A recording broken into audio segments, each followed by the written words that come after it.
જીએસઆરટીસીની બસોના ભાડામાં 10% જેટલો વધારો થશે। આ વધારો વિવિધ દરની ટિકિટો પર ₹1 થી 4 સુધીનો વધશે। ખાસ કરીને લોકલ સર્વિસમાં મુસાફરી કરતા અંદાજિત 10 લાખ મુસાફરોને 48 કિલોમીટર સુધીની મુસાફરીમાં ₹1 થી 4 વધુ ચૂકવવા પડશે। મુસાફરોની પરિવહન સવલત માટે સતત પ્રયત્નશીલ।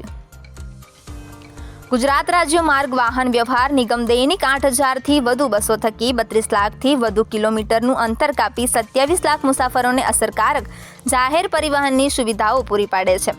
નિગમ મુસાફરોની પરિવહન સવલત માટે સતત પ્રયત્નશીલ અને સ્વનિર્ભર બનવા ચિંતિત છે।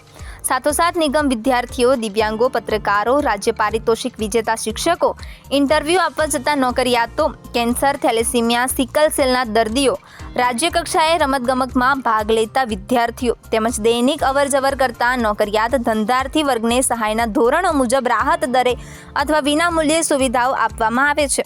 રાજ્યમાં પૂર, વાવાઝોડું, આગ, પેન્ડેમિક વગેરે જેવી આકસ્મિક પરિસ્થિતિઓમાં પણ નિગમ રાજ્યના નાગરિકોને સતત સેવા પૂરી પાડે છે। છેલ્લા 1 વર્ષમાં 14 બસ સ્ટેશનો અને ડેપોનું લોકાર્પણ પણ કરવામાં આવ્યું છે। આ સુવિધાને દૈનિક 1 લાખ લોકો લાભ લઈ રહ્યા છે।